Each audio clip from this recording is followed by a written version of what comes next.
So the trend in cardiology over the past 20 years is that more and more we're going towards less invasive ways to treat heart disease that don't require surgery. And as our technology is improving, our ability to do things without surgery has vastly improved. طبعا الدكتور بيقول انه تطور كتير كبير في في علاج امراض القلب والشرايين، واحنا كتير هلا عم نلجأ للعلاج قليل التدخل الجراحي. من لفترات طويلة كان كل العلاج دايما بيلتزم بالجراحة الكبيرة. هلأ كتير اتطورت الأجهزة وتطور العلم عند الطبيب نفسه والخبرة اللي صار يقدر يحل مشاكل كتير كبيرة من مشاكل القلب من غير ما يضطر انه هو يرسل المريض لجراحة كبيرة، وهذا هو التطور اللي احنا عم نحكي عنه. دكتور عمر بيفهم شوية عربي أظني، قديش بتفهم من كلامي؟ 90%. Oh, so I don't need to translate in English to you. No. Unless you didn't get it, okay? No, I understand. Alright. So ما بنقدر نحكي على دكتور عمر هو هون. 80%. Yeah, wait till I leave.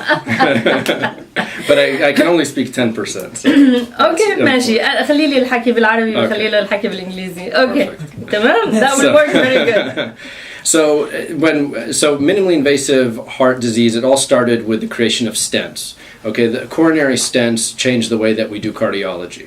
So what we're treating there is called coronary artery disease, and what that is, it's the disease where you have plaque buildup in the arteries.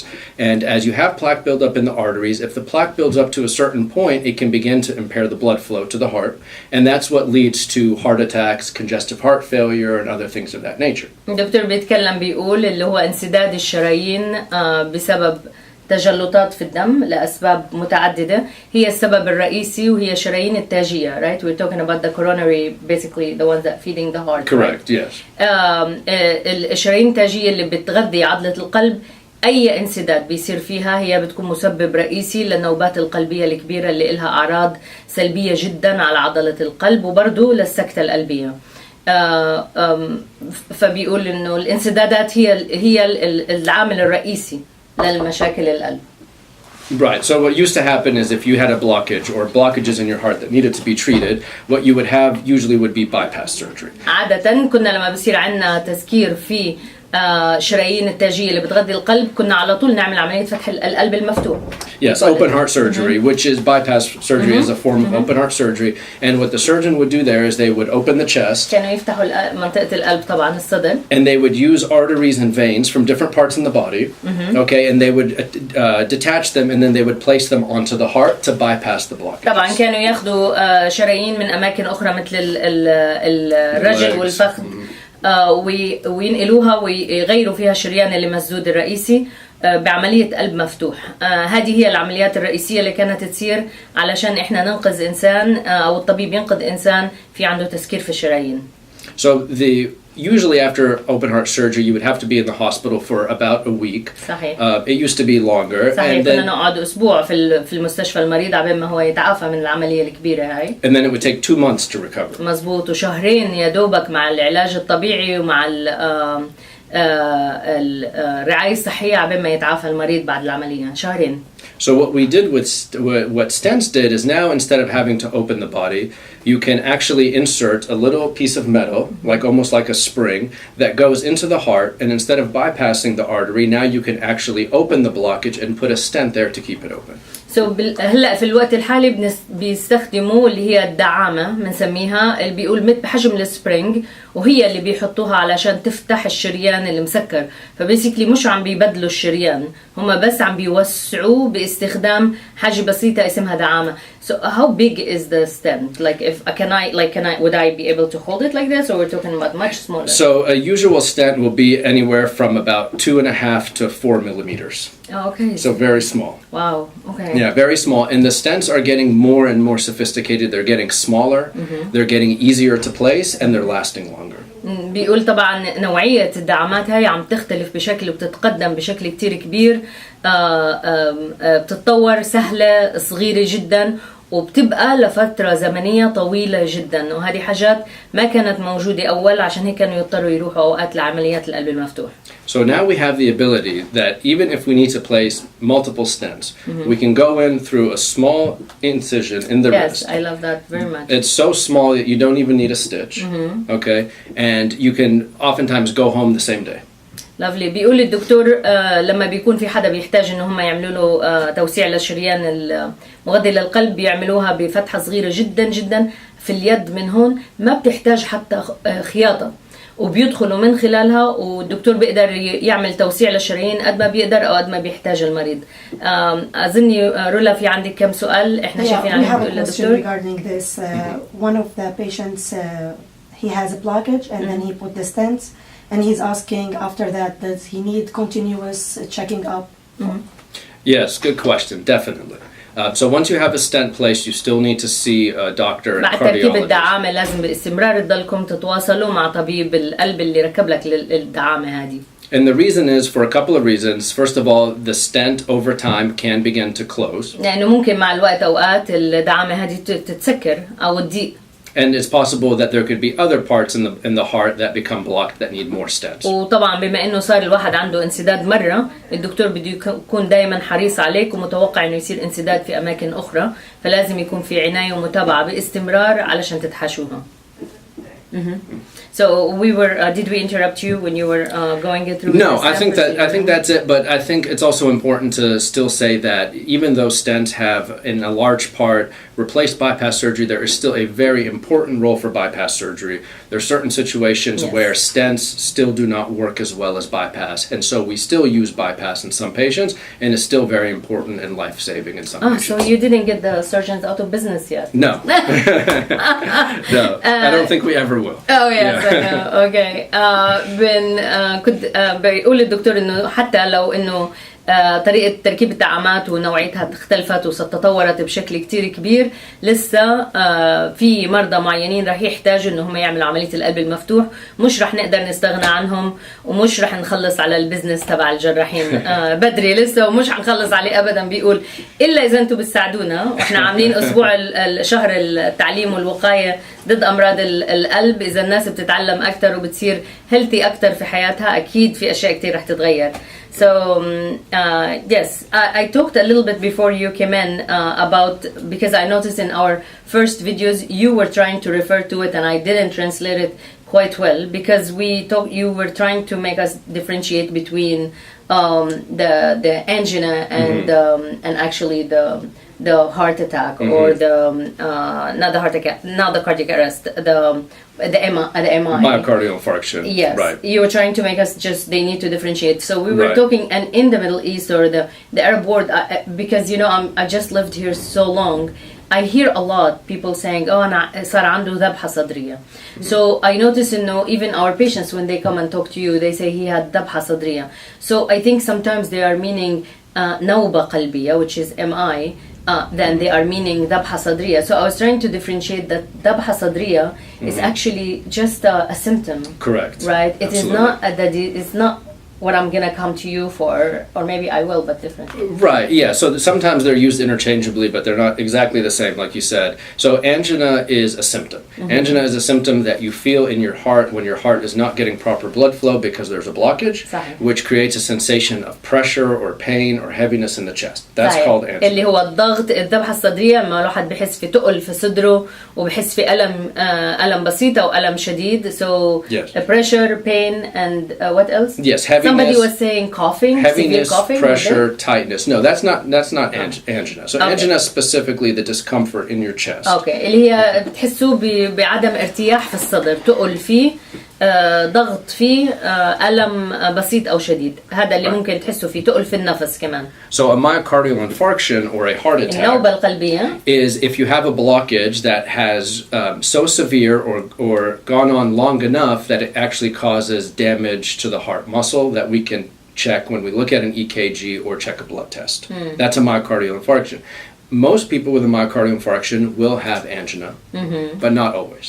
Okay. So that's the difference. Wow. Yeah, so you can have a myocardial infarction without having any angina. بيقول الدكتور انه ممكن الانسان يكون عنده ذبحة صدرية من غير ما تتطور لنوبة قلبية، بس في كتير من اللي بيصيبهم نوبة قلبية بيكون قبليها بيكون في عندهم أعراض، منها أعراض الذبحة الصدرية اللي هي الآلام والتقل، وأحيانا الإنسان بتصيبه النوبة القلبية من غير الأعراض تبعت الذبحة الصدرية، عشان تكونوا عارفين. عشان هيك أوقات بتكون هي بنسميها نوبة لأنه هي ممكن تكون مفاجئة كمان.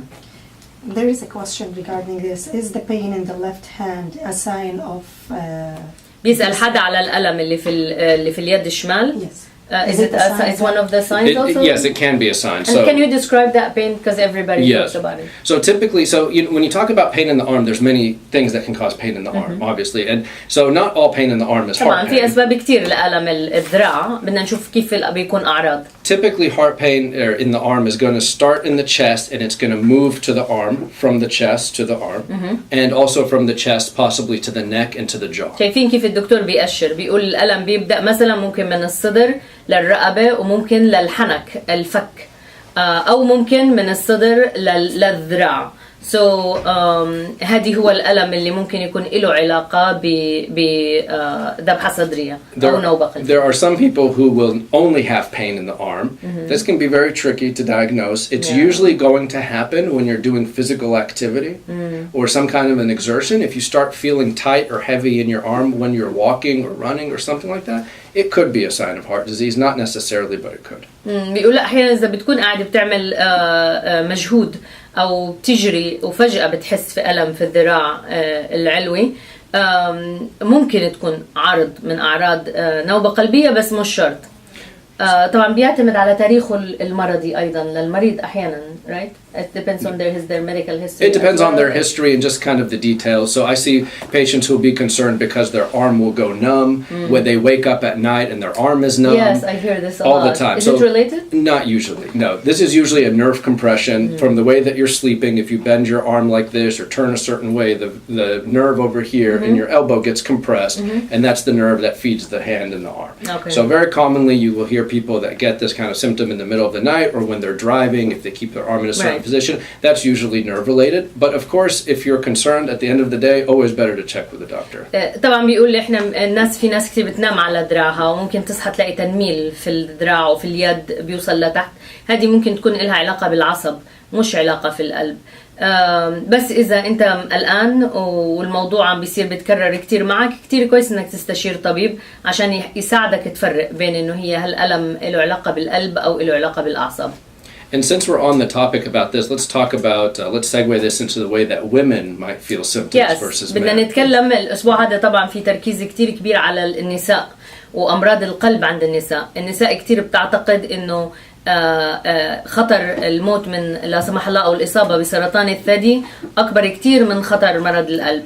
وفعلا احنا كبرنا تعلمنا انه الرجل هو دايما اللي يصاب في نوبة قلبية، الرجل دايما هو اللي بيصير معاه مشاكل القلب، على حين انه النساء عندها اياها. I don't recommend that people have their heart treated to try to treat migraines, but maybe someday we'll figure out the association and we'll be able to treat it better. Alright, كنا عم نسأل على الشقيقة وهل هي لها تأثير على أمراض القلب. على أمراض القلب. Okay. There's some what we know is that about 20% of people will have a hole in the heart. Okay. 20% من الناس في عندها ممكن يكون ثغر في القلب. This happens while you're an embryo and the heart's forming. There's two layers of the heart that are supposed to come together and close.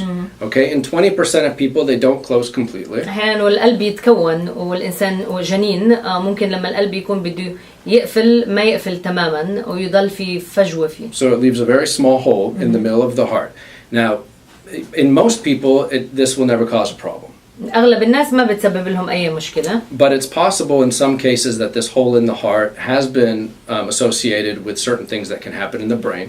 بس ممكن إنه هي تسبب أشياء تكون مسبب لأشياء في الدماغ. Especially a stroke. بالذات الجلطات الدماغية. So what happens is that when your body is clearing out the blood, you have veins that are taking blood back to the heart, okay, and then it goes to the right side of the heart.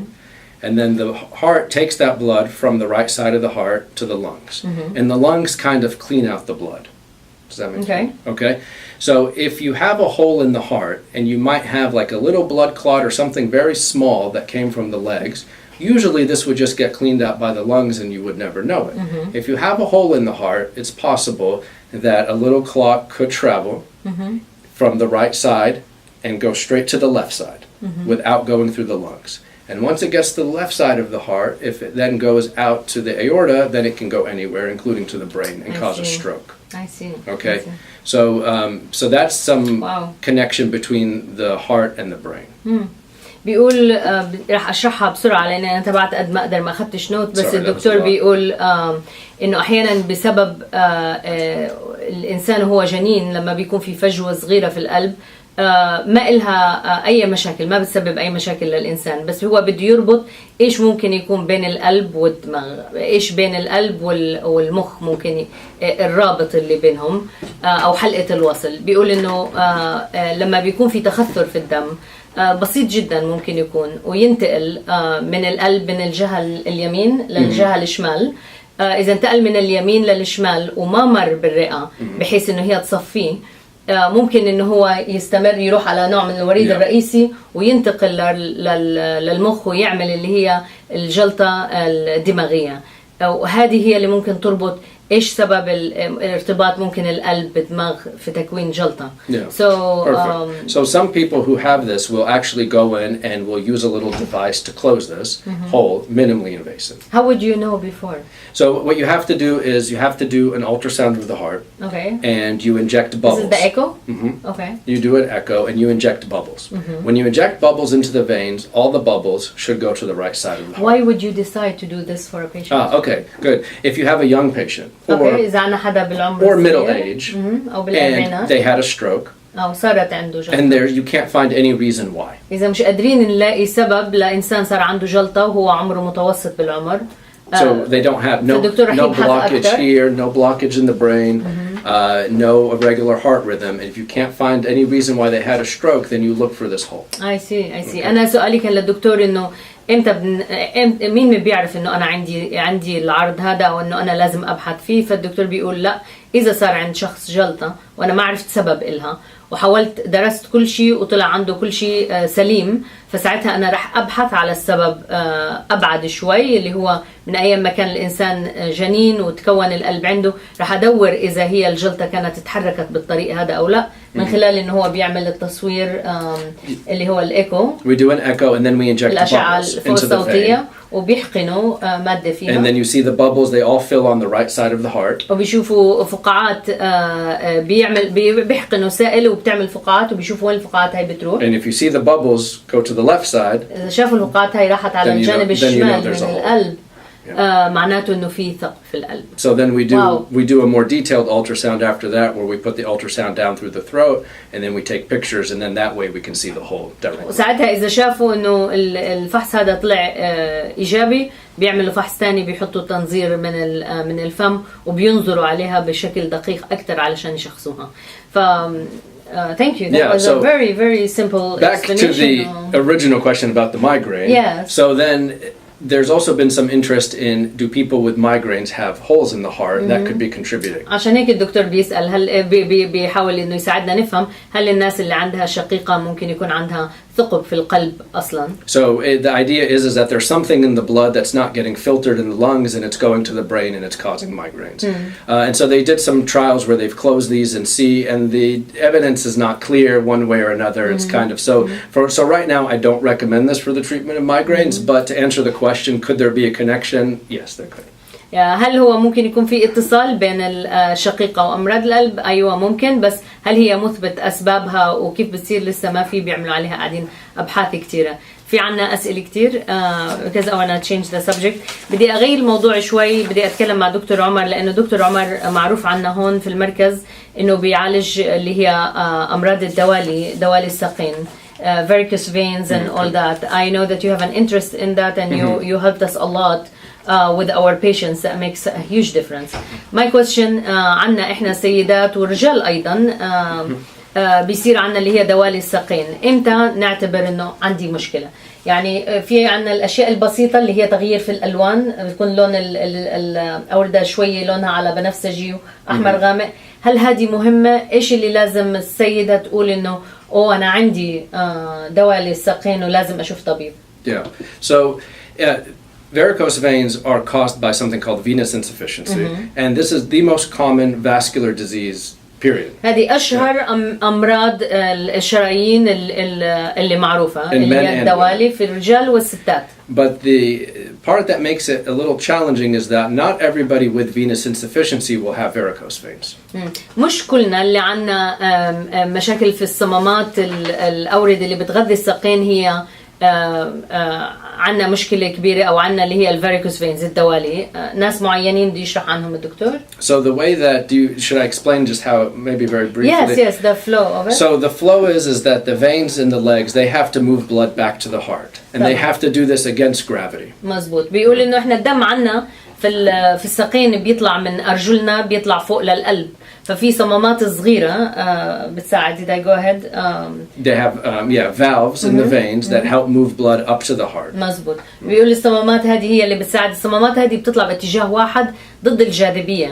نحن بنطلع برجلينا لفوق، فإحنا بيمشي الدم ضد الجاذبية من الرجلين للقلب فوق، ففي صمامات بتمشي باتجاه واحد. So what happens with venous insufficiency is those valves begin to malfunction, and so instead of the blood moving up to the heart, a lot of that blood is leaking right back down and staying in the leg. صحيح. الصمامات هذه اللي بتقفل مسار الدم يطلع فوق بس ما ينزل، أحيانا بتكون فيها عطب أو بتصير ارتخاء أو شيء معين، فبصير الدم ينزل لتحت أو يسرب لتحت، ما يطلع فقط بالاتجاه اللي لفوق. So what happens as the day goes on, the blood just sits there and it causes the vein to get stretched out. Right. فبصير مع الوقت الدم باستمرار ينزل لتحت للرجلين، وبتصير هذه الشرايين تتوسع وتكبر شوي لأنه اللي بينزل فيها أكتر من اللي بيطلع، ومش هيك كان مفروض الميكانيكية تبعتها. And so the most common symptoms that somebody will feel from this is as the day goes on, their legs will get heavy, they'll get very tired and aching, and sometimes they'll begin to swell.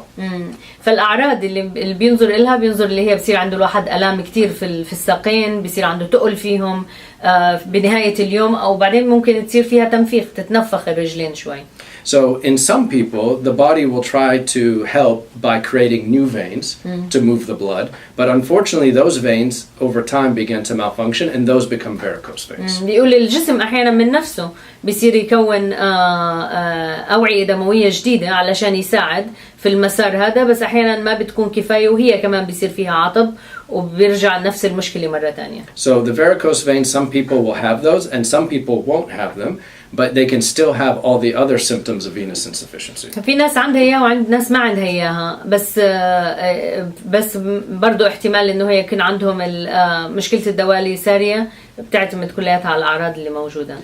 So when do you decide it is a problem? So when you have the symptoms that I talked about, and then what we do is we do a very detailed ultrasound of the leg to where we look at the valves and we see how they're opening and closing and we see how much blood is leaking. You can see it just from the ultrasound? From the ultrasound, yeah. Without making any exercise or anything, just straightly. Correct. فبيقول إنه هو في السونار أو في الجهاز الالتراساوند بيمشوا فيها على الساقين وبيشوفوا الصمامات هذه عم تقفل بالطريقة السليمة أو لا، وهذه واحدة من أول الفحوصات اللي الدكتور بيحب يعملها لما بده يعرف يشخص الدوالي رجلين. So based off the ultrasound we decide whether the problem is severe enough to cause symptoms, and if we decide that it's severe enough then we can go ahead and treat it.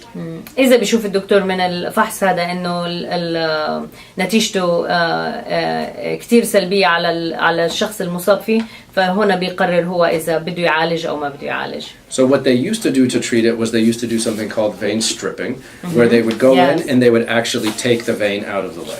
اللي كانوا يعملوه هو بيحكيها في الماضي قاعد، معناته إحنا تغيرنا، كانوا يشيلوه للأوردة الدموية هذه، يدخلوا عليها ويشيلوها من مكانها اللي هي عم بيصير فيها تسريب. Because the idea is that your leg would be better off without those veins, and as long as the vein stays there, the leg is going to keep using it. So you want to remove the vein and you want to shift the blood to healthier veins. اوكي. فبيقول انه الطريقة التقليدية كانت زمان انه هم يشيلوا الوريد هذا اللي هو في عطب ومسبب المشكلة، لانه الجسم من نفسه رح يختار مسار تاني نظيف وبيمشي بالطريق الصحيح، بحيث انهم يسكروا المسار اللي فيه عطب او فيه مشكلة. Yeah. So now with the technology that we have, we don't have to do vein stripping anymore because that involved the vein stripping, a big they used operation. to make a big cut. They used to make a big cut and they used to take the whole vein out. And there was a big cut and stitches. فكانت الطريقة القديمة اللي هم فعلا يعملوا شق كامل في الساق علشان يشيلوا الوريد العطبان. So now with the technology that we have, again with cardiology, the common theme is technology. With the technology that we have, we can close the vein, minimally invasive, in 20 minutes in the office. Bravo. اوكي. بيقول هلا التقنيات الحديثه جدا في المكتب عنده من غير غرفه عمليات او اي شيء، بيدخلوا بتدخل جراحي قليل جدا وبيقفلوا الوريد هذا اللي فيه العطب او اللي فيه الصمام تبعه خربان. So by closing it, it's as if we took the vein out without actually having to take it. برافو. فكأنه استأصلوه هم، لأنه هم الجسم رح يبطل يستخدم المسار هذا، رح يروح على مسار أنظف وصحي أكتر منه، فمن غير ما يشيلوه، من غير ما يقطعوا الرجل ويخيطوا مرة ثانية. واو. And the way that we close it has been mostly using heat. There's a catheter that heats the vein and it causes the vein to collapse. بيستعملوا الحرارة علشان يقفلوا الوريد اللي مش عم بيشتغل بطريقة جيدة. But now the newest technology that we've just started using over the past 2 years is actually a glue. واو. بيستخدموا صمغ. هلا كانوا يستعملوا الحرارة ويمكن ما زالوا، بس في طريقة متقدمة أكثر بيستعملوا الصمغ عشان يلغوا فيها الوريد اللي هو بدهم يقفلوا الطريق المسار تبعه. So when we use the glue, we can treat the entire vein with just one needle stick, and you walk out of the office with no wrapping, no bandage, just walk out. Wow, because I saw before, and I think I saw some of the ladies that they did that with you, and I just wasn't there in the office to see what happened, but I noticed like, I thought they did procedure today. I mean, they looked just fine and they left okay. So طبعا بيقولوا الطريقة هلا الحديثة إنهم بيستعملوا الصمغ، بيقفلوا فيها الوريد اللي ما بده جسمك يستعمله، وبيطلع المريض من المكتب عنده بيمشي عادي من غير ما يلفوا رجليه. زمان كانوا فعلا يعملوا راب عليها، يلفوها كاملة ويحطوا عليها ضغط ويشيل الوزن عن رجله ولازم يرتاح. يومها بيقول إنه بيطلع المريض من عنده ما حدا بيعرف إنه هو عامل أي نوع من العمليات يومها.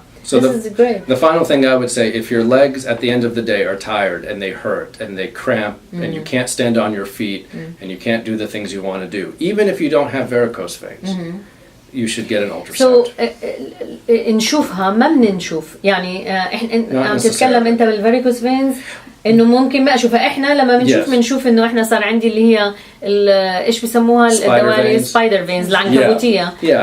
هذه اللي بتخلينا انا عندي اياها، عندي الالوان. الحقيقه مش هي المشكله. No, that's just the sign of a much deeper problem. هذه ممكن تكون شيء تجميلي، بس ممكن تكون علامه لشيء أعمق من هيك. Yeah, if you have spider veins but you don't have other symptoms, then it's not going to hurt you. Okay. إذا بس عندك التلوين هذا أو عنده الشخص اللي هي إيش بيسموها غير بالعربي؟ شرايين الأوردة العنكبوتية، أو إذا حد بيساعدني على الهاي ممكن تشوفي على حدا راح يساعدني إيش اسمها. spider veins. بدي أحذر الدكتور فيها. So إذا عندك إياها بس ما عندك مشاكل تانية يبقى is okay. هذه مشكلة تجميلية فقط. لكن ممكن تكون أعراض لشيء أغمق من هيك. Yes, definitely. Okay, which is varicose veins. Which is, well, no? Yes, sure, we'll call it varicose veins. Yes and no, it doesn't have to be varicose veins. Varicose veins are the veins that feed off of what we call saphenous veins. So when we do a treatment, we actually treat the saphenous veins because those are the source of the varicose veins. So we're not necessarily, even though the varicose veins is what we see, we're actually treating something even deeper than the varicose veins. Oh, I see. حتى لما احنا بنعالج، الدكتور بيعالج الدوالي الرجلين، الحقيقة العلاج لشيء أكبر شوي من هيك، أغمق من هيك. الدكتور بيحاول يعالجه عشان ما يصير عندنا حالات مرضية أصعب منها، فبالتالي علاجها مهم.